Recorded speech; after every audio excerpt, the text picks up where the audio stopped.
¿Sabías que todos los sonidos del universo siguen la misma ley matemática?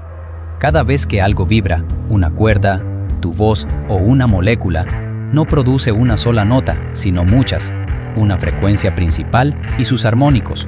Son múltiplos exactos de esa frecuencia base, una estructura llamada serie armónica, descubierta por los pitagóricos y explicada por Joseph Fourier en el siglo XIX. Los armónicos son lo que hacen que un violín y una flauta, aunque toquen la misma nota, suenen distintos. Todo sonido, natural o artificial, está hecho de armónicos. Son la huella universal de la vibración.